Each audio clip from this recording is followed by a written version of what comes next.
لله رب العالمين والصلاة والسلام على سيد المرسلين اما بعد فاعوذ بالله من الشیطان الرجیم بسم اللہ الرحمن الرحیم. جی آواز بتائیے گا کلیئر آ رہی ہے؟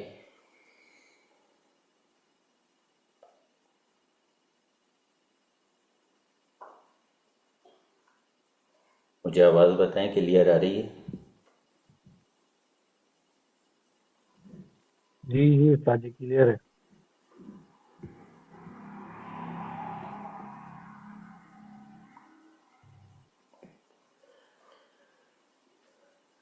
چلیے استاد صاحب تشریف لے آئے. استاد صاحب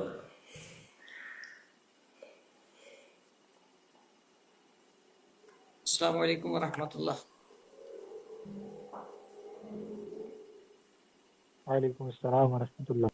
بس ایک منٹ میں کیمرہ آن کر لوں پھر آپ کے ساتھ. آپ نے ریکارڈنگ آن تو نہیں کی عمران بھائی؟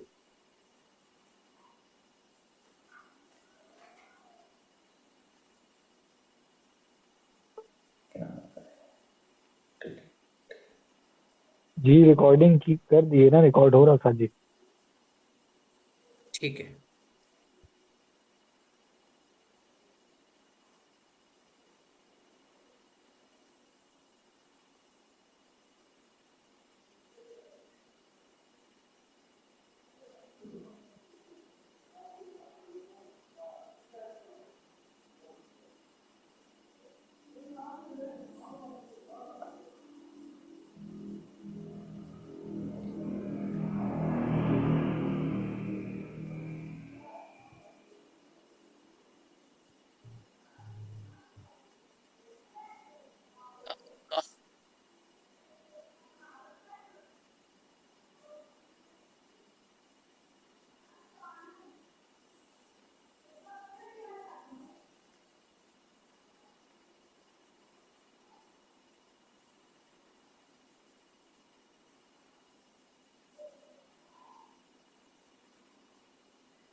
تھوڑی دیر کے لیے ریکارڈنگ بند کریے گا, میں دوبارہ شروع کرواتا ہوں.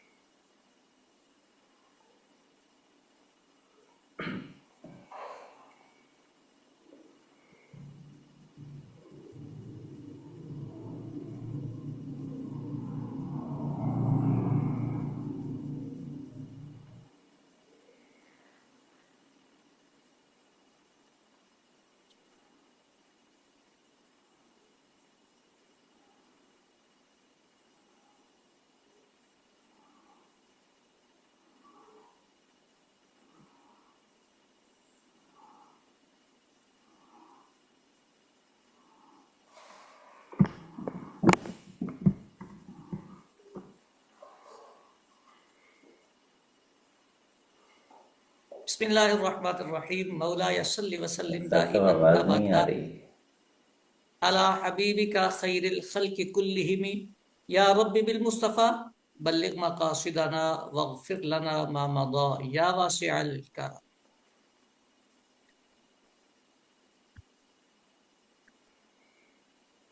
آسان تدریسی ٹیسٹ کورس کی پہلی کلاس میں ہم حاضر ہیں. اللہ تعالی ہمارا آنا بیٹھنا سیکھنا سمجھنا سب اپنی کریم پاک بارگاہ میں قبول فرمائے. صدر عطا فرمائے. اللہ پاک ہمیں علم نافع عطا فرمائے. تدریسی ٹیسٹ یہ بیسیکلی ان علماء کے لیے ہے, ان فارغ التحصیل اسلامی بھائیوں کے لیے ہے جنہوں نے تدریسی ٹیسٹ دے دیا ہوا ہے اور اب آگے انہوں نے اپنا وہ ڈیمو کلاسز اور تدریسی کورس کرنا ہے جنہوں نے, ان کے لیے. ظاہر سی بات ہے کہ یہ ایک منزل ہوتی ہے جسے پار کرنا ہوتا ہے اور پھر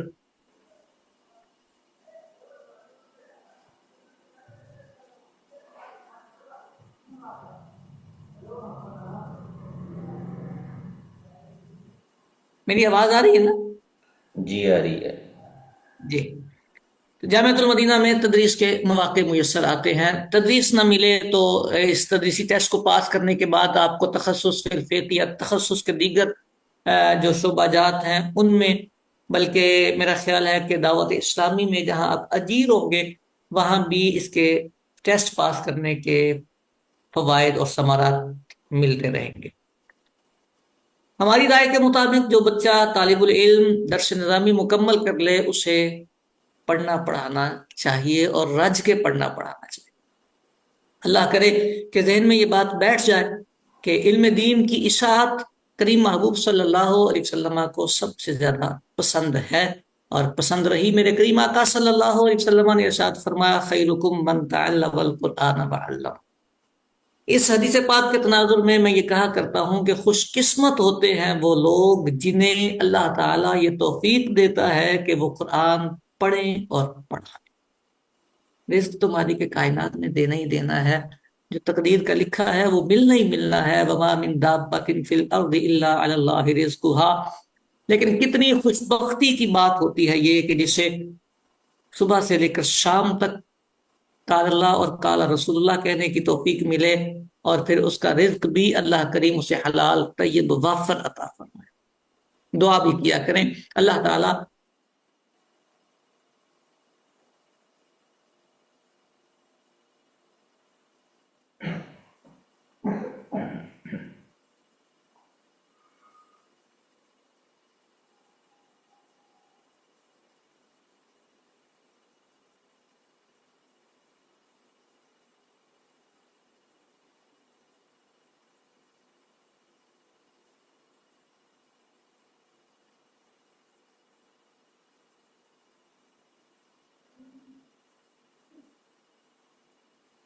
تو سب آپ کی آواز بھی رک گئی ہے، ویڈیو بھی نہیں آ رہی ہے. بہت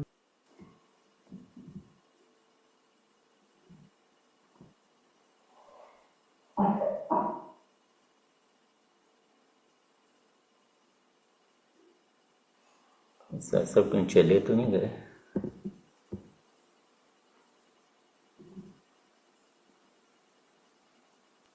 جی استاد صاحب ڈسکنیکٹ ہو گئے میرے خیال میں.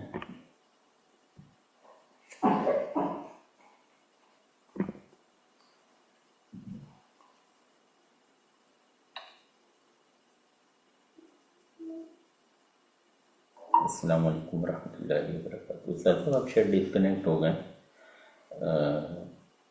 بس مزید کوئی بات ہے آپ کی طرف سے؟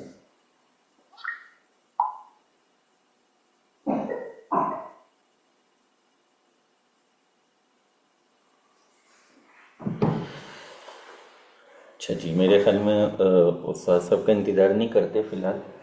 شاید وہاں کوئی نیٹ کا یا ہو سکتا ہے لائٹ کا ایشو آیا ہوگا. میری آواز کلیئر آ رہی ہے؟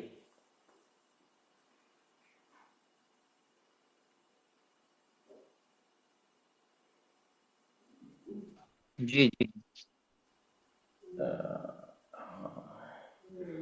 چلیں، ایک تو نے تو اوکے کیا ہے، صحیح آ رہی ہے. باقی بھی اگر کر دیتے تو زیادہ اطمینان ہو جاتا. صحیح ہے، چلیں. اچھا، استاد صاحب نے بتا ہی دیا کہ ہمارا جو یہ کورس ہے اس کا بنیادی جو مقصد ہے وہ آپ کی جو تدریسی ٹیسٹ کا ایک سلسلہ ہوتا ہے جو کہ ہماری دعوت اسلامی میں رائج ہے، تو اس میں کس طرح سے ہم اس کو کامیاب کریں. اب ظاہر ہے یہاں پہ جو آپ کا ٹیسٹ لینے والے افراد ہوتے ہیں، جو بھی اساتذہ اکرام ہوتے ہیں، مجھے بھی درجن مرتبہ یا شاید اس سے زیادہ مرتبہ تدریسی کورس کروانے کا موقع ملا جامعۃ المدینہ میں. تو اس میں اساتذہ جو ہے وہ بنیادی طور پہ تدریس ہی کو چیک کرتے ہیں.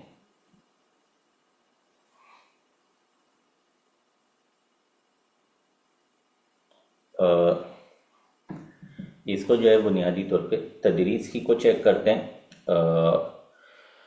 کہ آپ کو تدریس کرانی آتی ہے یا نہیں آتی. اس کے اندر پھر صرف نحو کی بھی چیکنگ ہوتی ہے اور آپ کی عبارت اور ترجمہ بھی چیک ہوتا ہے۔ یہاں پہ ایک بات میں آپ کے ذہن میں کلیئر کر دوں کہ ایک ہوتا ہے فہم اور ایک ہوتی ہے تفہیم۔ فہم کے بعد تفہیم ہوتی ہے۔ آپ نے 8 سال تک جو کورس کیا، جو 8 سال تک آپ کا سلسلہ رہا، اس میں آپ نے فہم حاصل کیا ہے مختلف چیزوں کا، صرف کا، نحو کا، فقہ کا، تفسیر کا، علم حدیث کا، مختلف علوم کا آپ نے فہم حاصل کیا ہے۔ تو فہم جو ہے ایک الگ کوالٹی ہے اور تفہیم ایک الگ کوالٹی ہے۔ ایک بات آپ کو سمجھ آ گئی، آپ نے آگے دوسروں کو کس طرح سمجھانی ہے، دوسروں کو سمجھانے کا انداز کیا ہوگا۔ اچھا، اس میں ہم کوشش یہی کریں گے کہ آپ کو جو ہے وہ زیادہ سے زیادہ چیزیں ڈیلیور کریں۔ اس میں آپ کے صرف و نحو کے حوالے سے بھی کچھ نہ کچھ چیزیں چیدہ آپ کو سمجھائی جائیں گی۔ پھر یہاں پہ جو میری طرف سے آپ کے لیے ایک کیا بولتے ہیں پیغام ہوگا، وہ یہ ہوگا کہ آپ کو جو کام دیا جائے وہ کام آپ نے کر کے لانا ہے۔ ہوم ورک پہ آپ جتنی گرفت رکھیں گے تو اتنا اچھا رزلٹ ملے گا۔ آپ کو گھول کے پلانا مشکل کام ہوگا۔ تو آپ ہوم ورک پہ جتنی محنت کریں گے، جتنا آپ دی جاتی ہیں ہدایات دی جاتی ہیں کہ آپ نے یہ کام اس طرح کرنا ہے، ان ہدایات کے مطابق اگر آپ ہوم ورک کر کے لائیں گے تو پھر آپ کی کامیابی کے چانسز، آپ کی کامیابی کے ریشو بڑھ جائیں گے انشاءاللہ۔ تو آپ نے اس چیز کو اپنے پیش نظر رکھنا ہے۔ اچھا، پھر جیسے میں نے آپ کو بتایا، ایک ہوتا ہے فہم اور ایک ہوتی ہے تفہیم۔ مجھے ایک بات آتی ہے، لیکن چونکہ مجھے پڑھاتے ہوئے کئی سال ہو گئے، ایک لمبا عرصہ ہو گیا، تو جو چیز مجھے جیسی سمجھ آئی ہے ویسی ایک نئے طالب علم کو جو اس وقت پہلی مرتبہ ایک کتاب پڑھنے بیٹھا ہے، پہلی مرتبہ وہ اصول فقہ پڑھنے بیٹھا ہے، پہلے کبھی اس نے اصول فقہ نہیں پڑھے تھے، یا وہ جو ہے کافیہ پہلی مرتبہ پڑھنے بیٹھا ہے، اگرچہ اس نے نحو پڑھی ہوئی تھی لیکن کافیہ پہلے کبھی نہیں پڑھی تھی، تو اس کو ہم نے کیسے سمجھانا ہے، اس کو ہم نے کس طرح ڈیلیور کرنا ہے، اس چیز پر جو ہے یہاں پہ زیادہ فوکس ہوگا۔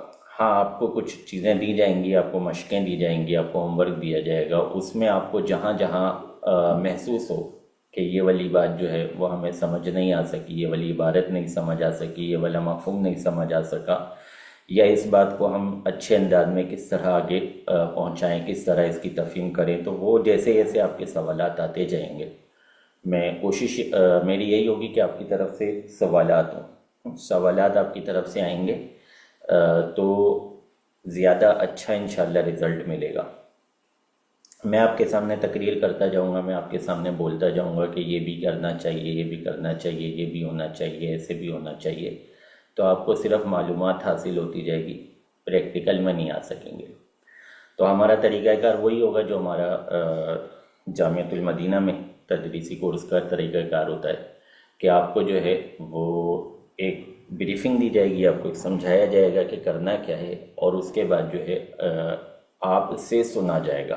آپ نے لیکچر تیار کر کے آنا ہوگا، آپ نے تیاری کر کے آنی ہوگی، آپ نے سبق پڑھانا ہوگا۔ شاید آپ کو معلوم ہوگا کہ وہاں پہ جب تدریسی کورس کا سلسلہ ہوتا ہے تو آپ سے سبق سنا جاتا ہے۔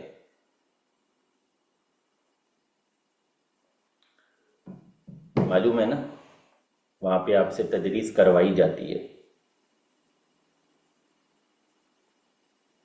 یہ بات کس کس کو معلوم ہے کہ جو ہمارا تدریسی ٹیسٹ ہوتا ہے، اس کے اندر جو ٹیسٹ میں شرکت کرنے والے افراد ہوتے ہیں ان کو لیکچر دیے جاتے ہیں، اور انہوں نے وہ لیکچر آ کے باقاعدہ دینے ہوتے ہیں اپنے اس سیشن میں جہاں پہ ان کے کلاس فیلوز بھی موجود ہوتے ہیں اور اساتذہ میں سے بھی کچھ لوگ موجود ہوتے ہیں۔ ایک کو معلوم ہے، فراز کو معلوم ہے، میرے خیال میں ماشاءاللہ 11 اس وقت موجود ہیں، گروپ میں تو 50 سے زیادہ ہیں، اور ایک نے بتایا کہ مجھے یہ بات معلوم ہے. اچھا جی، ایک اور بتا رہے ہیں کہ ہمیں بھی معلوم ہے. چلیں، تو یہی ہم نے یہاں پر بھی سلسلہ رکھنا ہے کہ آپ کو جو ہے ہم لیکچرز دیں گے، اور لیکچرز جو ہے آپ نے تیار کرنے ہوں گے. لیکچرز کو آپ نے جو ہے وہ ریڈی کرنا ہوگا، اور اس میں جو ہے آپ نے صرف کا بھی خیال کرنا ہوگا، نحو کا بھی خیال کرنا ہوگا. بیسک کیا ہوگا؟ تفہیم. اصل چیز کیا ہوتی ہے؟ تفہیم، کہ آپ نے سمجھانا کیا ہے. کیونکہ آپ کے پاس جو طالب علم پڑھنے کے لیے آتے ہیں وہ نہ تو آپ سے ترجمہ سننے آتے ہیں، نہ آپ سے عبارت سننے آتے ہیں. ان کا بنیادی مقصد عبارت اور ترجمہ نہیں ہوتا. ضمناً یہ چیزیں بالکل کام آتی ہیں، لیکن ان کا اصل مقصد کیا ہوتا ہے کہ آپ ان کو سمجھا دیں کہ آپ مثال کے طور پہ ربا کا باب ہے تو ربا کیا چیز ہے، ربا میں حرمت کے کون سے اسباب ہیں، ان اسباب کو آپ کیسے طالب علم کے ذہن میں بٹھائیں گے کہ یہ سبب ہے، فلاں شے میں ہے، فلاں شے میں نہیں ہے. ہر چیز میں وہ جو سبب ربا ہے وہ پایا جاتا ہے، ایسا نہیں ہے. یہ کس طرح آپ ان کو ڈیلیور کریں گے؟ تو وہ یہ سمجھنے آئے نا. ربا کا معنی سود ہوتا ہے، انہیں پتہ ہے ربا کو ربا پڑھا جاتا ہے، تلفظ بھی آتا ہے انہیں اس کا، ان کو جو اس کا معنی بھی آتا ہے، سود ہوتا ہے اس کا معنی. لیکن وہ کیا ہے، کہاں ہوتا ہے، کیسے ہوتا ہے، کن چیزوں میں ہوتا ہے، کن چیزوں میں نہیں ہوتا، کیوں ہوتا ہے، جن چیزوں میں ہوتا ہے ان میں کیوں ہوتا ہے، اور جن میں نہیں ہوتا ان میں کیوں نہیں ہوتا، یہ چیزیں استاد نے سمجھانی ہوتی ہیں. مطلق اور مقید کا بیان ہوگا تو وہاں پہ اس کو طالب علم کو مطلق اور مقید کا تلفظ بھی آتا ہوگا جنرلی، اور اس کا مطلب بھی لغوی اعتبار سے معلوم ہوگا.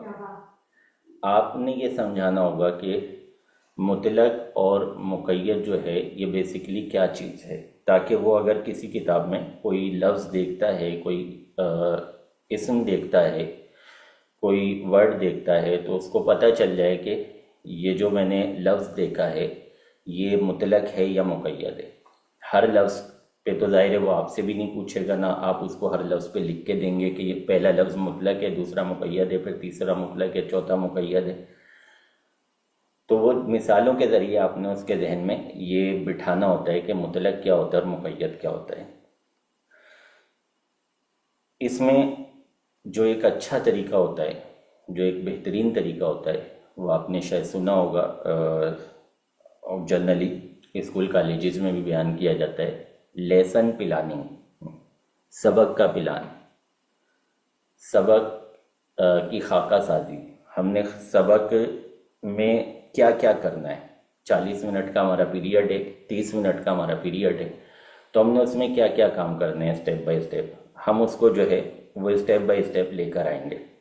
سب سے پہلے تو ہمارے ذہن میں مقصد ہونا چاہیے کہ ہم نے جو سبق آج پڑھانا ہے اس سبق کا بنیادی مقصد کیا ہے، ہم کیا سمجھانا چاہتے ہیں طالب علم کو. جب ہم یہ سبق پڑھا لیں تو طالب علم کو کیا چیز سمجھ آ جانی چاہیے. یہ ہمارا سب سے پہلا کام ہوتا ہے کہ ہمارے ذہن میں، ہمارے اپنے ذہن میں موجود ہو کہ ہم نے جو آج سبق پڑھانا ہے اس سبق کا مقصد کیا ہے. اور اس کے بعد جو ہے اگلا اسٹیپ یہ ہوتا ہے کہ اس سبق کے اندر جو چیزہ مشکل باتیں ہیں، جو باتیں ہمیں لگتا ہے کہ اس کو سمجھنا تھوڑا سا طالب علم کے لیے دشوار ہوگا، مشکل ہوگا، تو وہ چیزیں جو ہیں وہ اس کو پہلے ابتدائی طور پہ سمجھا دی جائیں گی.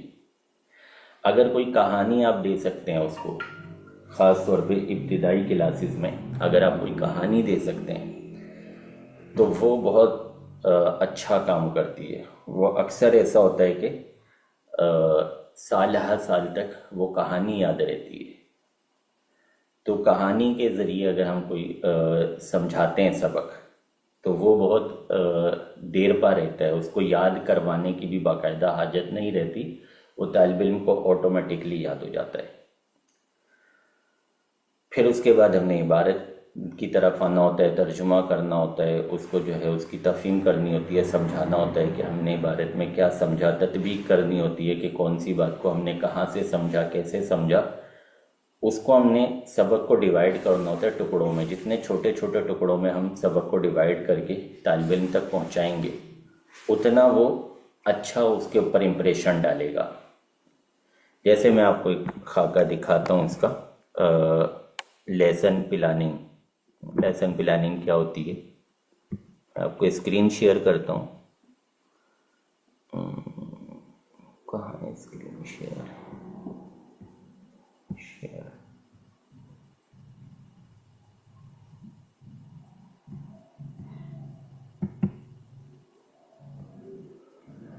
جی شیئر ہو رہی ہے آپ کے پاس اسکرین؟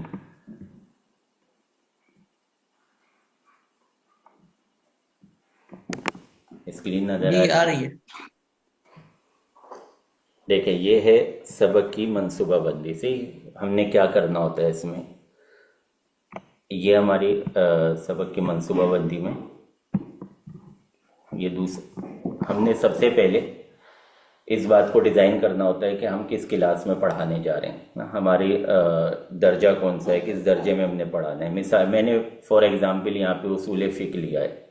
اصول فقہ کا ہم پہلا سبق لے کے اس کو ڈیزائن کرنے کی کوشش کر رہے ہیں کہ اس میں کیا کیا چیزیں ہیں. اصول فقہ آ گیا, اس کے بعد جو ہے ہم نے سبق لے لیا. سبق جو ہے خاص عام آ گیا. مقصد پہلے ہم نے مقصد لینا ہے. اس میں مقصد ہم نے سمجھانا کیا ہے سبق کے اندر نا. ہم نے یہاں پہ اصول سمجھانا ہے. خاص کیا ہوتا ہے, کس چیز کو خاص کہا جاتا ہے, خاص کس مفہوم کا نام ہے, خاص سے ہمارے ذہن میں کیا چیز آنی چاہیے. پھر اگلا اسٹیپ ہوتا ہے سبق کی تفہیم ہم نے کیسے کرنی ہے. تشخیص, یہ اس کے بعد آپ آگے آ جائیں. اب ان کی ہم تفصیل پر چلے جاتے ہیں کہ ہماری تفصیل آ گئی کہ مقصد سبق ہمارے پاس کیا ہوگا. جیسے میں نے آپ کو مثال دی, خاص کا سبق ہم نے پڑھنا ہے, خاص اور عام کا. تو ہم نے اس کا مقصد بنایا خاص کی پہچان اور اس کا حکم. یعنی جب طالب علم اس سبق کو پڑھ لے تو وہ خاص کو پہچان سکے کسی بھی عبارت کے اندر کہ اس کے اندر کون سا لفظ خاص ہے اور اس میں کیا چیز خاص ہے, اور اس کا حکم اس کو سمجھ آ سکے کہ اس خاص کا حکم کیا ہے. اس کے بعد جو ہے یہ ہمارا مقصد ہو گیا. ہم نے اس مقصد پہ ہی پورا سبق پڑھانا ہے. جب ہم خاص عام کا سبق پڑھائیں گے تو ہم نے اس مقصد کو اپنے ذہن سامنے رکھنا ہے کہ ہم نے اس کو دینا کیا ہے. اس کے بعد آ جاتا ہے ہم پچھلے سبق سے اس کو کیا چیز لے کر یہاں پہ اس کے سامنے رکھ سکتے ہیں, کیونکہ پچھلی معلومات بیس پر اس کو نئی معلومات دینا آسان ہوتا ہے. مثال کے طور پہ وہ نحو پہلے سے پڑھ کے آیا ہے. جنرلی ہمارے یہاں یہی ہوتا ہے, اصول فقہ پڑھنے والا پڑھ کے آیا ہوا ہوتا ہے نحو کو. تو ہم نحوی اعتبار سے اس سے پوچھ لیتے ہیں کہ جی معرفہ اور نکرہ کے بارے میں آپ کیا جانتے ہیں. معرفہ اور نکرہ میں آپ کیا فرق کر سکتے ہیں, آپ فرق کر کے بتائیں. معرفہ اور نکرہ کو الگ الگ کیسے کیا جاتا ہے, کیسے پہچانا جاتا ہے کہ یہ لفظ معرفہ ہے یا نکرہ ہے. اب جب ہم اس طرح کی اس سے کوشچن کریں گے, سوالات کریں گے, تو ہم نے یہیں سے اس کو پھر بتانا ہے کہ جو معرفہ کی حیثیت ہے اس سے ملتی جلتی ہی خاص کی حیثیت ہوتی ہے, اور جو نکرہ کی حیثیت ہے اس سے ملتی جلتی ہی عام کی حیثیت ہوتی ہے. تو یہ ہم پچھلے علم کے ذریعے, پریویس نالج کے ذریعے جو ہے اس کو اگلی بات پہنچا رہے ہیں. استاد صاحب کوئی بات کرنا چاہتے ہیں تو کر لیں. نہیں قبلہ, آپ کا تسلسل اچھا چل رہا ہے, آپ مکمل کر دیں. چلیں تو اس کے بعد جو ہے پھر ہمارے آگے اگلا اسٹیپ ہوتا ہے تدریسی مواد, ہے نا. مواد میں دیکھیں, مواد میں مختلف چیزیں آ جاتی ہیں. کتاب بھی آپ کے مواد میں شامل ہے. اصول شاشی ہم نے پڑھانی ہے تو یہ کہ بنیادی مواد ہے ہمارا. تختہ سیاہ اگر آپ بورڈ کا استعمال کریں ان کاموں کے لیے, طلبہ کو سمجھانے کے لیے, تو اس میں بھی جو ہے وہ فائدہ ہوتا ہے. ان کا جہاں مطلب آپ کی طرف سماعت کی توجہ ہوتی ہے نا, ان کی آنکھیں بھی آپ کی طرف متوجہ ہو جاتی ہیں جب آپ بورڈ کا استعمال کرتے ہیں. اچھا, بورڈ کا کسی بھی چیز کا استعمال جو ہے نا وہ ذہن میں رکھیں کہ حد سے زیادہ نہیں ہونا چاہیے. جس چیز کا بھی استعمال آپ حد سے زیادہ کرتے ہیں نا تو پھر اس کا فائدہ نہیں رہتا, اس میں نقصان آنا شروع ہو جاتا ہے۔ اگر آپ مسلسل بولتے رہیں گے، درمیان میں کوئی وقفہ نہیں دیں گے، طالب علم کو کوئی ریلیکس نہیں دیں گے، اس کو بولنے کا موقع نہیں دیں گے، اس کو اپنی بات پوچھنے کا موقع نہیں دیں گے، تو آہستہ آہستہ یا تو وہ بور ہو جائے گا، آپ کی بات سننا چھوڑ دے گا، یا پھر یہ ہوگا کہ وہ تھک کے جو ہے مطلب اونگنے کی طرف چلا جائے گا، اونگنے لگے گا یا سونے لگ جائے گا، بوجھل ہو جائے گا وہ۔ اسی طرح بعض اساتذہ کے بارے میں پتہ چلا کہ میرے اپنے ایک شاگرد ہیں جو اب تو خیر سینئر استاد ہیں، تو ان کے بارے میں مجھے ان کے طالب علم نے بتایا کہ وہ بورڈ کا استعمال بڑی کثرت سے کرتے ہیں، اتنی کثرت سے کرتے ہیں کہ پورا بورڈ بھر دیتے ہیں پیریڈ کے اندر، پورا بورڈ A to Z بھر دیتے ہیں، پھر اس کو صاف کرتے ہیں، پھر دوبارہ بھر دیتے ہیں، پھر صاف کرتے ہیں، پھر 2-3 مرتبہ پورا بورڈ بھر دیتے ہیں۔ اب لکھنا اچھی چیز ہے، بورڈ کا استعمال اچھی چیز ہے، لیکن اتنی کثرت سے اگر کیا جائے گا تو مجھے نہیں لگتا کہ پیچھے کے طلبہ کی دلچسپی رہتی ہوگی، ان کی ساری توجہ بورڈ پہ ہی رہ جاتی ہوگی، وہ بورڈ سے ہٹ ہی نہیں پاتے ہوں گے، ان کی نظریں ساری بورڈ پر ہی رہتی ہوں گی، اور پیچھے طلبہ جو ہے وہ ظاہر سی بات ہے وہ بچے ہوتے ہیں۔ تو بورڈ کا استعمال بالکل کریں، گاہے بگاہے کریں، اس میں جو ہے آپ اس پہ بھی توجہ رکھیں کہ میں نے کتنا اس کا استعمال کرنا ہے، حد سے زیادہ نہ کریں۔ اگر تصویریں اور چارٹ آپ کو مل جاتے ہیں کسی چیز میں تو فبیہا، بہت اچھی چیز ہے، اس کا بھی استعمال کریں۔ آپ نے دیکھا ہوگا نحو کا نقشہ ملتا ہے، صرف کا نقشہ ملتا ہے، اصول فقہ کا نقشہ بھی مل جاتا ہے، منطق کا نقشہ مل جاتا ہے، تو خاص طور پہ ابتدائی درجات میں ان نقشوں کا استعمال بھی کیا جا سکتا ہے۔ کہانی یا مثالیں، اب جیسے میں نے ابھی بات آپ سے شروع کی ہے خاص اور عام کی، چلیں اسی کی ایک چھوٹی سی کہانی بنا لیتے ہیں۔ مثال کے طور پہ میں نے کہا کہ جی ہماری جامعہ میں سے ایک طالب علم کو بلا کے لے آؤ نا، میں نے آپ میں سے کسی کو کہا، بولا بھائی علی حسن جامعہ میں سے کسی طالب علم کو بلا کے لے آؤ، تو یہ کیا ہے؟ عام، آپ کسی کو بھی بلا کے لے آئیں گے، چاہے وہ اولا کا ہو، چاہے ثانیہ کا ہو، چاہے ثالثہ کا ہو، چاہے رابعہ کا ہو، کسی بھی درجے کا ہو، جامعہ کا طالب علم ہوگا تو آپ نے میرے کہے پر عمل کر لیا، آپ نے جو بات آپ کو کہی گئی تھی وہ پوری کر دی۔ لیکن اگر میں اس کو یوں کہتا ہوں کہ ثالثہ کے کسی طالب علم کو بلا کے لے آؤ، اب وہ جو عموم تھا اس عموم میں کچھ خصوص آ گیا، اب وہ عام ویسا نہ رہا جیسا پہلے تھا نا۔ پہلے ہم نے کہا تھا کہ کسی طالب علم کو بلا لاؤ جامعہ کے، ثالثہ کی تقیید نہیں تھی، ثالثہ کی تخصیص نہیں تھی، ثالثہ کی تعیین نہیں تھی۔ یہ 3 اصطلاحیں میں نے آپ کے سامنے استعمال کر دی۔ تعیین کی اصطلاح جو ہے وہ عام طور پہ فقہ میں استعمال ہوتی ہے، تخصیص کی اصطلاح جو ہے وہ عام طور پہ اصول فقہ میں استعمال ہوتی ہے، تقیید کی اصطلاح جو ہے وہ نحو اور بلاغت دونوں میں استعمال ہوتی ہے۔ تو اب میں نے جب کہا کہ بھئی ثالثہ کے طالب علم کو لاؤ، تو یہ اس طرح کی تعمیم نہ رہی جو پہلے تھی، تعمیم اب بھی ہے، ثالثہ کے کسی بھی طالب علم کو آپ بلا دیں گے تو بات پوری ہو جائے گی۔ اب اگر میں کہتا ہوں کہ بھائی ثالثہ کے نور المجتبیٰ کو بلا لاؤ، ثالثہ کے نور المجتبیٰ کو بلا لاؤ، اب یہ ہو گیا اخص الخاص، یہ ہو گیا اخص الخاص۔ اب اسی بندے کو بلانا پڑے گا، اسی بندے کو لے کر آنا پڑے گا، کسی اور دوسرے کو لانے سے کام نہیں چلے گا۔ آپ کسی اور کو بلا کے لے آئیں گے، کسی اور کلاس کے طالب علم کو بلا لیں گے، کسی اور نام والے کو بلا لیں گے، تو آپ کی بات پوری نہیں ہوگی۔ یہی وہ خاص ہے کہ جس کی اصول فقہ میں بحث کی جاتی ہے۔ باقی جو تھے پیچھے والے وہ اگرچہ خاص کی کیٹیگری میں لے لیے جاتے ہیں ازروئے تذکرے کے، لیکن بنیادی طور پہ ان کو خاص مانا نہیں جاتا۔ اچھا، یہ میٹنگ ختم ہوگی تو ہم دوبارہ اسی لنک سے جوائن ہوں گے۔ ابھی انڈیکیشن آ گیا کہ میٹنگ ختم ہونے والی ہے، تو میٹنگ ختم ہوتی ہے تو دوبارہ اسی لنک سے واپس آئیں گے۔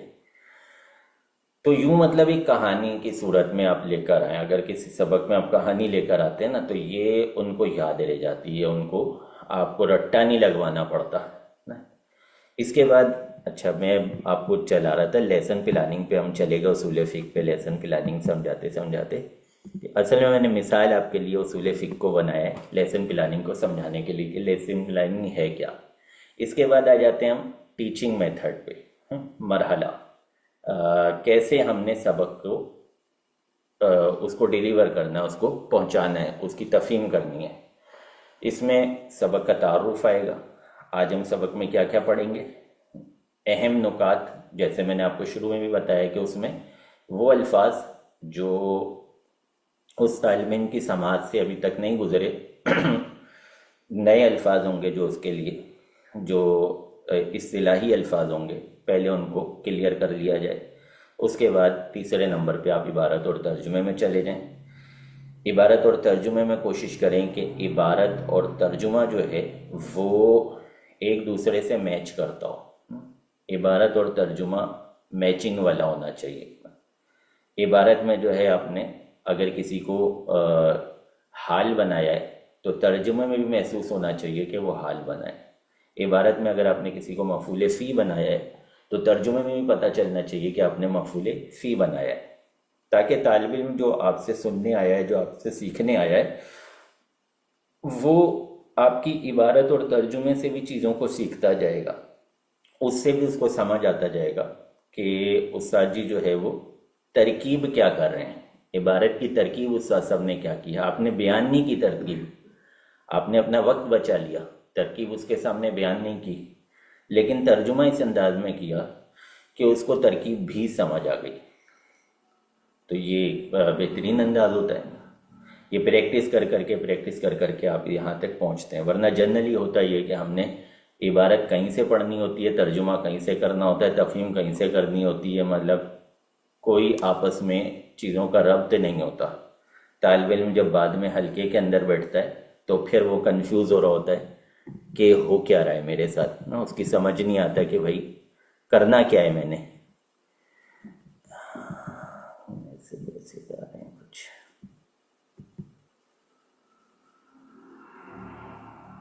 اچھا میں آخر میں کوشش کروں گا کہ 15 منٹ جو ہے 10 سے 15 منٹ آپ کو بچا کے دوں. اس میں جو ہے آپ نے انشاءاللہ اگر کوئی چیز پوچھنی ہے اس ہمارے کورس سے ریلیٹڈ تو وہ آپ پوچھ سکیں گے، وہ انشاءاللہ آپ کو بچا کے دیں گے آخر میں. اچھا اس کے بعد آ جاتی ہے تشخیص. اب آپ نے پڑھا دیا، سب کچھ سمجھا دیا، صحیح، آپ نے جو ہے کہانی بھی سنا دی، اس کو جو ہے وہ اصطلاحیں بھی سمجھا دیں، عبارت ترجمہ بھی ہو گیا. اب آپ نے اس سے کوئی سوال پوچھنا ہے. جیسے میں نے یہاں پہ مثال کے طور پہ چند سوالات لکھے ہیں. ہم نے اس کو پڑھایا تھا ثلاثت قروء والی مثال پڑھائی تھی. پتہ ہوگا آپ کو اصول شاشی میں سب سے پہلی مثال اس ثلاثت قروء کی آتی ہے. معلوم ہے کسی کو؟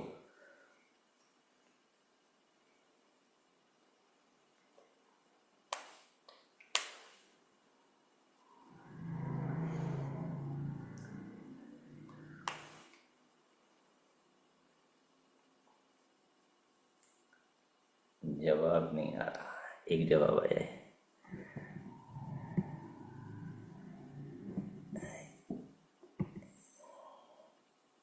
ایک جواب آیا ہے، انہیں معلوم ہے.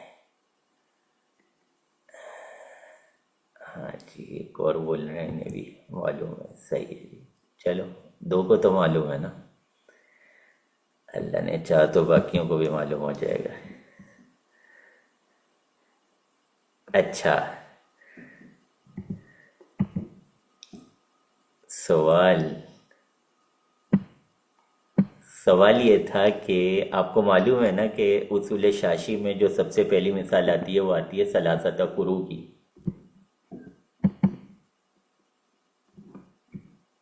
کس کو شوق چڑھا ہے بھائی کیڑے مکوڑے بنانے کا کہ بچہ آ گیا ہماری کلاس میں؟ مزہ نہیں آ رہا، دل نہیں لگ رہا سبق میں. حالانکہ میں سبق تو نہیں پڑھا رہا. چل خیر ہے، ہر طرح کے لوگ ہوتے ہیں. اچھا جی تو اب جو ہے ہم نے اس میں طلبہ سے ہم مختلف سوال پوچھ سکتے ہیں، جس کے ذریعے ہمیں پتہ چلے گا طلبہ کو ہمارا پڑھایا ہوا سبق سمجھ آیا یا نہیں آیا۔ ہم پوچھ لیتے ہیں جی جو مثال میں نے پڑھائی تھی یتربصن بانفسہن ثلاثۃ قروء، اس آیت مبارکہ کے اندر وہ کون سا لفظ ہے جس کو ہم خاص کہہ رہے ہیں؟ اتنی دیر سے ہم خاص کی آپ کو بحث پڑھاتے رہے، تو اس عبارت کے اندر، اس آیت مبارکہ کے اندر لفظ خاص کون سا ہے؟ یا پھر ہم جو ہے یہ سوال کر سکتے ہیں ثلاثہ پر عمل کس طرح ہو سکتا ہے؟ ثلاثہ پر عمل کرنے کی کون سی صورت ہے؟ کیونکہ شوافع نے بھی اس آیت مبارکہ سے ایک حکم اخذ کیا ہے اور احناف نے بھی اخذ کیا ہے، تو اب ثلاثہ پر عمل کس صورت میں ہو سکتا ہے؟ حیض والے معنی لینے کی صورت میں ہوگا یا طہر والے معنی؟ تو ثلاثہ پر عمل کس طرح ممکن ہے؟ یہ سوال پوچھ سکتے ہیں۔ شوافع ثلاثہ پر کیوں عمل کرتے ہیں؟ یہ سوال پوچھ سکتے ہیں۔ ہم یہ ساری باتیں اس کو بتا چکے ہوں گے پہلے سبق کے اندر، عبارت ترجمے کے اندر ہم یہ سب باتیں اس کو سمجھا چکے ہوں گے۔ یہ ایسا نہیں ہے کہ ہم نے سمجھائی نہیں تھی اور ہم اس کی بلا وجہ جو ہے اس سے آزمائش میں ڈال رہے ہیں۔ یہ باتیں ہم سمجھا چکے ہیں، اب ہم اس کو کوشچن آنسر کر کے پکا کر رہے ہیں کہ جو ہم نے سمجھایا وہ اس کی سمجھ آ گیا یا نہیں آیا۔ اچھا، اس کے بعد جو ہے اگلا اسٹیپ آ جاتا ہے لیسن پلاننگ کے اندر، سبق کو مختصر انداز میں اب دہرا دیں۔ صحیح ہے، آپ نے سارے کام کر لیے، سب کام ہو گئے، آپ مقصد کے مطابق چلے۔ اچھا، یہاں خیر ابھی وہ میں آپ کو تدریس نہیں سکھا رہا، ابھی تو میرا مقصود جو ہے وہ آپ کو وہ جو ٹیسٹ ہے اس کو کیسے کلیئر کرنا ہے وہ سمجھانا ہے نا۔ تدریس کا جو کورس ہوگا نا وہ بہت لمبا ہو جائے گا، تو تدریس کا کورس اللہ نے چاہا اگر آپ لوگوں کی طرف سے کوئی مطالبہ آیا تو انشاءاللہ وہ بھی شروع کریں گے۔ اس میں وہ زیادہ ٹائم کا ہوگا، وہ 1 مہینے کا نہیں ہوگا، اس میں زیادہ ٹائم لگے گا۔ اس میں آپ لوگوں کو زیادہ ہوم ورک دیا جائے گا اور زیادہ اس میں آپ کو تیاری کر کے آنی پڑے گی، اور اس میں انشاءاللہ پھر باقاعدہ تدریس کیسے کرنی ہے وہ سکھایا جائے گا۔ یہاں پہ کیونکہ اس کا تعلق ہے تدریس سے، تدریسی ٹیسٹ کا تعلق تدریس سے ہی ہے، تو تدریس کی بھی کچھ باتیں ظاہر سی باتیں یہاں پہ کرنی ہیں۔ بہرحال یہ کافی لمبی بات ہو جائے گی۔ اس کے بعد جو ہے اینڈ میں ہم نے کیا کرنا ہے، اب ہم نے دینا ہے ہوم ورک۔ صحیح ہے، طالب علم کو ہم نے دینا ہے ہوم ورک۔ ہم نے سبق سارا پڑھا دیا، اب ہم اس کو دیں گے ہوم ورک۔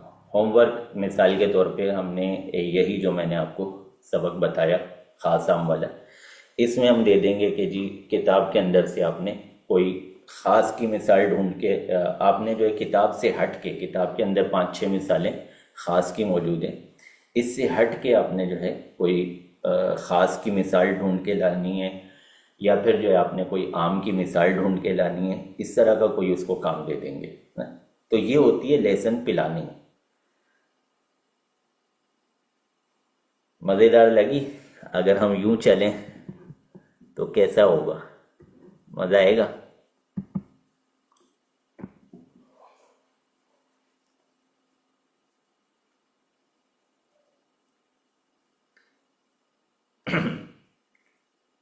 اچھا، یہ لیسن پلاننگ والی فائل جو ہے نا، یہ انشاءاللہ